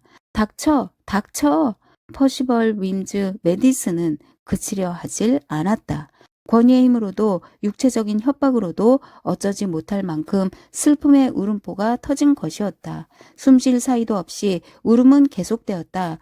울음보에 못 박혀 그 때문에 몸을 지탱하고 있는 성 싶었다. 닥쳐! 닥쳐! 이젠 꼬마들도 잠자코 있질 않았다. 자기들의 슬픔을 각자 깨닫게 된 것 같았다. 미만해 있는 슬픔에 각자 참여하려는 것 같았다. 그들은 슬픔에 공명하여 울기 시작하였다. 그 중에도 두 꼬마는 거의 퍼시벌과 똑같이 큰 소리로 울었다. 그들을 구한 것은 모리스였다. 그는 외쳤다. 모두 나를 봐. 그는 나동그라지는 신용을 하였다. 그는 엉덩이를 문지르고 뒤뚱거리는 통나무에 앉다 풀 속에 나가 떨어졌다. 그의 어리광대 짓은 아주 서툴렀다. 그러나 퍼시벌을 비롯한 딴 꼬마들은 그걸 보고 콧소리를 내더니 웃어댔다. 이내 그들은 어처구니 없게 웃어댔기 때문에 숙성한 축들도 한몫 끼어 웃어댔다. 제일 먼저 얘기를 한 것은 잭이었다. 그는 소라를 들고 있지 않았고 따라서 규칙에 어긋났지만 아무도 이를 탓하지 않았다. 그래, 그 짐승이 어쨌다는 거야? 이상한 일이 퍼시벌에게 일어나고 있었다. 그는 하품을 하며 비틀거렸다. 잭이 그를 잡고 흔들었다. 짐승은 그래 어디 살고 있어? 잭에게 잡혀 있는 퍼시벌은 축 늘어졌다. 참 영리한 짐승이군 하고 조롱조롱 돼지가 말했다. 이 섬에서 숨을 수가 있다면 말이야. 잭은 안 가본 데가 없어. 대체 짐승이 어디서 살 수 있다는 거야? 짐승은 무슨 놈의 짐승이야? 퍼시벌이 무어라 중얼거리니 모두들 다시 웃었다. 렐프가 몸을 앞으로 내밀었다. 무어라고 하는 거야? 잭은 퍼시벌의 대답에 귀를 기울이고 나서 그를 놓아주었다. 노연한 퍼시벌은 꼬마 동료들 사이에 마음 편히 둘러싸이자 크게 자라난 풀밭에 나동그라진 채 잠이 들어버렸다. 잭은 목청을 가다듬고 예사롭게 전가를 했다. 짐승이 바다에서 올라온다는 거야. 마지막 웃음소리가 쓰러져 갔다. 렐프는 자기도 모르게 뒤를 돌아보았다. 초호를 배경으로 해서 그의 구부정한 모습이 시커멓게 드러났다. 모두들 그를 따라 눈길을 돌렸다. 망망하게 펼쳐져 있는 바닷물과 그 너머의 대양, 무한한 가능성을 가지고 있는 미지의 보랏빛을 그들은 생각했다. 그리고 산호초에서 들려오는 나지막한 쏴쏴 소리에 잠자코 귀를 기울였다. 모리스가 입을 열었다. 너무 큰 소리여서 모두들 놀라 뛰었다. 아빠가 그러는데 바닷속에 있는 짐승을 아직 다 알아내지 못했대. 다시 토론이 벌어졌다. 렐프가 번뜩이는 소라를 내밀자 모리스가 다소곳이 그것을 받아들었다. 모두들 조용해졌다. 사람들이 겁을 먹고 있기 때문에 무섬을 타게 된다는 잭의 말은 옳다고 생각해. 그러나 이 섬에는 멧돼지가 있을 뿐이라는 잭의 말이 맞을지도 모르지만 과연 그가 확실히 알고 있는지 의문이야. 여기서 모리스는 숨을 쉬었다. 아빠가 그러는데 바다에는 별게 다 있대. 저 검은 먹을 내뿜는 게 뭐지? 응, 낙지 말이야. 길이가 몇백 야드나 되고 고래도 통째로 잡아먹는 낙지도 있대. 그는 입을 다물었다가 명랑하게 웃었다. 물론 나는 그 짐승을 믿지는 않아. 돼지 말 맞다나 인생은 과학적이야. 그러나 우리가 만사를 다 아는 건 아니야. 그렇잖아? 내 말은 확실히는 모른단 말이야. 누군가가 소리쳤다. 낙지는 바다에서 나올 수가 없어. 나올 수 있어. 나올 수 없어. 순식간에 화강암 고대는 온통 입씨름으로 떠들썩해지고 손짓 몸짓 하는 그림자로 가득 찼다. 걸터 앉아있는 렐프에겐 이것이 정신 나간 미친 짓으로밖에 보이지 않았다. 공포감, 그리고 짐승 이야기, 게다가 봉화가 제일 중요하다는 것에 대한 의견의 일치를 보지 못한 것. 사태를 바로 잡으려고 노력했지만 토론의 방향은 엉뚱한 쪽으로 빗나가 기분 나쁜 문제가 새로이 거론되는 것이었다. 어둠 침침한 속에서 흰 것이 보여 렐프는 소라를 모리스에게서 뺏어들고 힘껏 크게 불어댔다. 모두들 찔끔해가지고 조용해졌다. 바로 곁에 있는 사이먼이 소라의 손을 얹었다. 사이먼은 무엇인가를 얘기해야겠다는 절박한 필요성을 느꼈다. 그러나 여럿 앞에서 발언을 한다는 것은 그에겐 두려운 일이었다. 아마도 하고 멈칫거리며 그는 말했다. 아마 짐승이 있는 것인지도 몰라. 모두들 사납게 소리를 질렀기 때문에 렐프는 놀라워하며 일어섰다. 사이먼, 너도 너마저도 그 얘기를 고지 듣냐? 잘은 모르겠어. 하고 사이먼이 말했다. 숨이 막힐 듯이 가슴이 두근거렸다. 하지만 고함 소리에 폭동이 일었다. 앉아, 닥쳐, 소라를 잡아, 제기랄, 닥쳐. 렐프는 소리쳤다. 사이먼의 말을 들어. 그가 소라를 잡고 있으니까. 내 말은 짐승은 아마 우리들 자신에 지나지 않을지도 모른다는 거야. 애끼 바보. 이렇게 말한 것은 돼지였다. 충격으로 점잔을 잃어버린 것이었다. 사이먼이 말을 이었다. 우리는 이를테면 사이먼은 인류가 가지고 있는 근본적인 고지를 표현해 보려고 애썼으나 말이 잘 되지 않았다. 곧 영감이 떠올랐다. 이 세상에서 가장 추잡한 것이 무엇인지 알아? 이 말을 듣고 어떻게 대답할지를 몰라 조용해진 속에 거기에 대한 답변으로 잭이 야하고도 힘 있는 하나의 실러브를 내뱉었다. 해방감은 오르가슴과 같았다. 뒤뚱거리는 통나무에 다시 올라앉았던 꼬마들은 다시 나가떨어졌으나 개의치 않았다. 사냥부대는 좋아서 고함을 질렀다. 사이먼의 노력은 형편없게 실패하였다. 조소를 받고 참혹한 몰골이 된 그는 비실비실 자기 자리로 돌아갔다. 이윽고 모두들 다시 조용해졌다. 순서도 가리지 않고 누군가가 말했다. 아마 일종의 유령이란 소리를 하려고 그랬나 봐. 렐프는 소라를 들어 올리고 어둠 속을 응원하였다. 그래도 제일 훤하게 보이는 것은 파르스름한 모래사장이었다. 꼬마들은 어두워짐에 따라 바싹 쥐어 앉은 듯 하였다. 그랬다. 그 점은 틀림이 없었다. 한가운데 풀이 우거진 속에 꼬마들은 바싹들 다가 앉았다. 일진의 바람이 불어와 야자수가 소리를 냈다. 어둠과 정적 속에 그 소리는 별나게 크게 들렸다.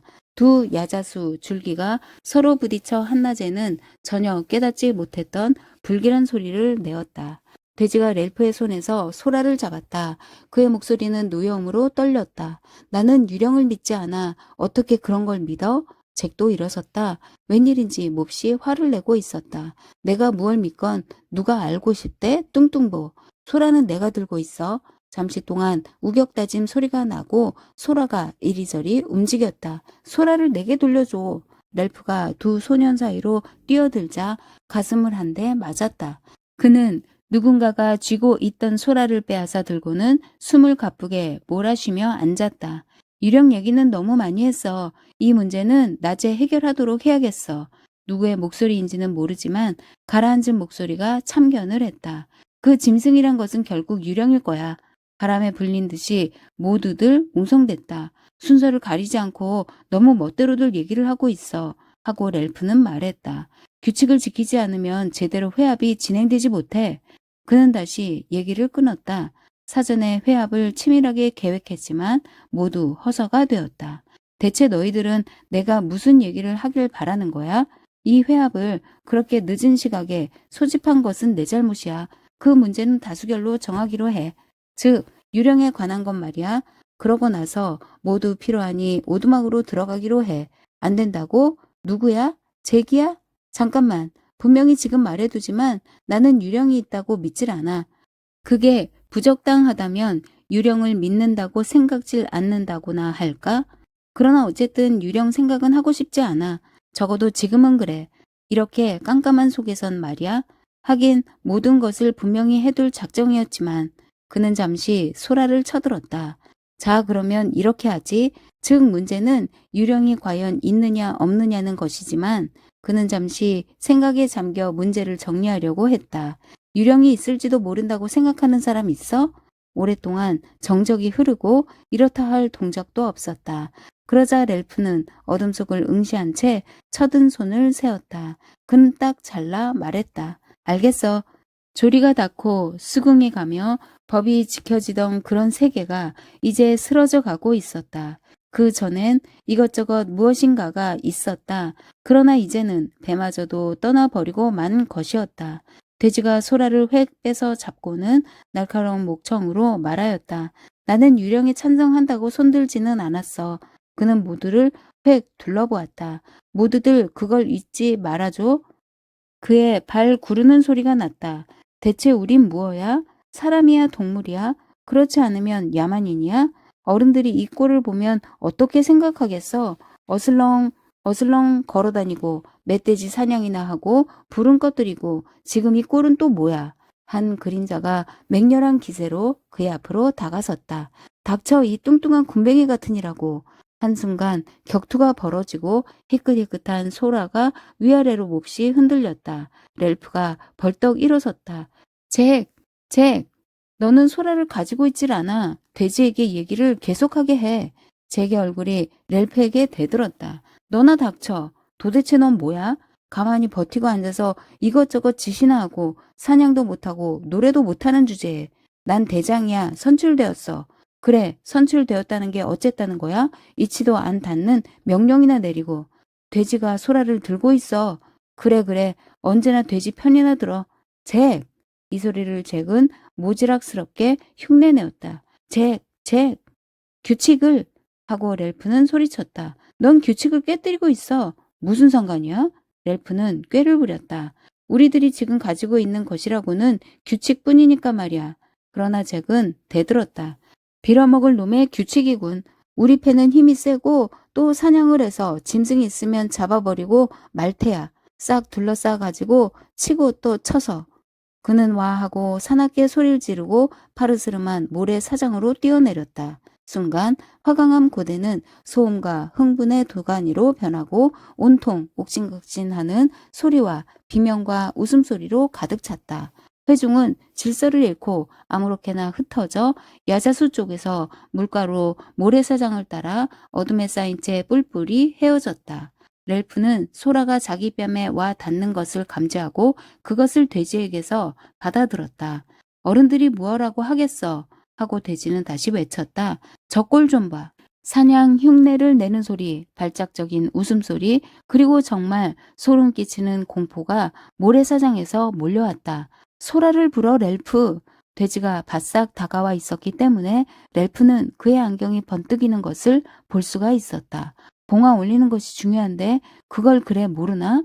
내가 좀 더 세게 굴어야 해. 내 말대로 따르도록 해야 해. 무슨 공식을 외는 듯한 조심스러운 목소리로 렐프가 대답하였다. 내가 소라를 불어도 그들이 돌아오지 않으면 이제 우리는 볼장을 다 본 거야. 봉화를 계속 올리지도 못할 거고 모두 동물처럼 되어버리고 말 거야. 구조도 가망이 없어져. 내가 그걸 불지 않더라도 어차피 우린 곧 동물이 되어버리고 말 거야. 저 애들이 지금 무슨 짓을 하고 있는지 보이지는 않지만 들어보면 알 수 있어. 여기저기 흩어져 있던 패들이 모래 위에 한데 뭉쳐 시꺼먼 덩어리가 되어 빙글빙글 돌고 있었다. 그들은 무엇인가를 노래하듯 뇌고 있었고 지쳐버린 꼬마들은 울부짖으면서 비실비실 떨어져 나갔다. 렐프도 소라를 입에 대었다가 내렸다. 문제는 유령이 과연 있느냐 하는 것이야. 내 생각은 어때? 돼지야. 그렇지 않으면 짐승이 있는 것인지? 물론 없어. 어째서? 이치에 닿지 않으니까 그렇지. 집이라든지 거리라든지 혹은 TV라든지 그런 게 제 구실을 못할걸? 그런 게 있다면. 춤추며 노래하던 소년들도 이젠 지쳤는지 노래도 가사 없는 리듬만이 들릴 뿐이었다. 그런 게 이치에 안 닿는다 하더라도 이 섬에서도 그럴까? 만약 그런 게 우리를 지켜보고 또 대기하고 있다면 어떻게 되는 거지? 렐프는 야단스럽게 몸서리를 치고 돼지에게로 바싹 다가갔기 때문에 그들은 맞부딪혀 깜짝 놀란다. 그런 소리는 그만둬. 렐프, 우리는 그렇잖아도 어려운 일이 한두 가지가 아니었어. 게다가 나는 더 이상 견딜 수가 없어. 만약 유령이 있다면 난 대장 노릇을 집어쳐야겠어. 저 소리를 들어봐. 무슨 소리? 그건 안 돼. 돼지는 렐프의 팔을 잡았다. 만약 잭이 대장이라면 모두 사냥만 시키고 봉화 준비는 하지 않을 거야. 그러면 죽을 때까지 여길 벗어나지 못해. 그의 목소리는 높아지다가 호련 비명으로 변하였다. 거기 앉아있는 건 누구야? 나 사이먼이야.